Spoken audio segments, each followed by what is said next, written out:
So here we're going to solve literal equations with multiple variables. So a literal equation is pretty much taking a formula of some type and isolating one variable that you're solving for so that you have one variable equals to a whole bunch of rules. So what makes this difficult for some students is you can't really simplify the math. It's not like you have 5 plus 3 and you get 8. You're just going to have to understand the rules, and you're doing inverse operations like a normal equation. You just can't really simplify all the time. That's, I think, what trips up some students.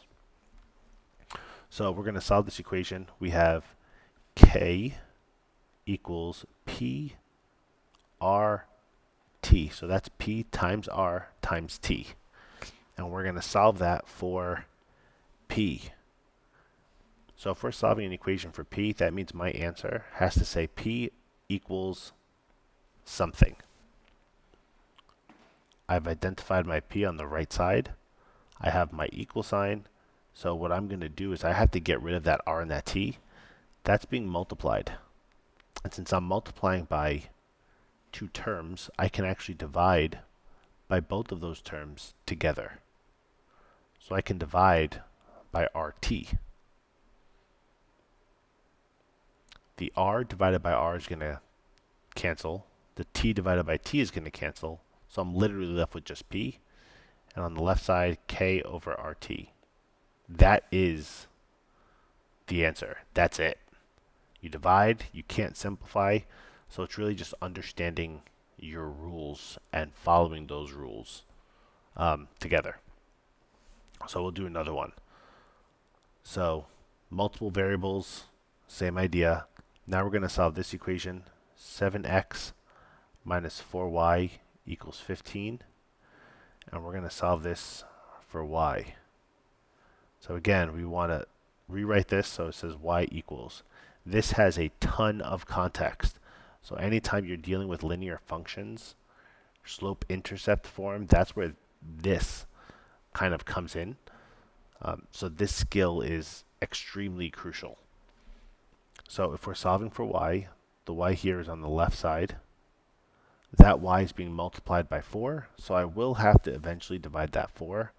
But there's a 7x all the way on the other side in the front that I have to get rid of first. So we're going to subtract the 7x from both sides.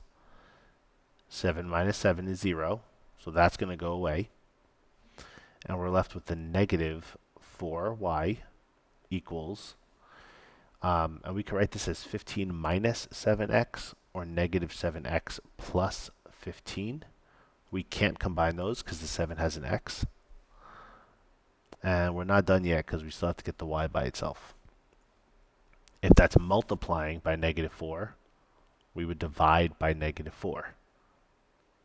The negative 4's divide out and give us 1. And then whatever you do on the right side, you have to do on the left. So everything gets divided or distributed through division or multiplication. So we could split this up. We'd get negative 7 over negative 4. So 7/4 x.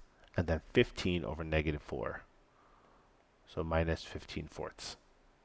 And that's how you would write your answer, solving for y. You can also, depending on how the answers want to be written, you can also write it as 7x minus 15 over positive 4. And then this negative 7x plus 15 over negative 4. Possibly, typically this is not how we write answers because we don't like negative numbers in the denominator. So the difference is this is just a sign change. All the signs change if you take that negative from the negative 4 and distribute it throughout the numerator. But that's how you would do that. A lot of that is just logistical things. But that's how you solve basic literal equations.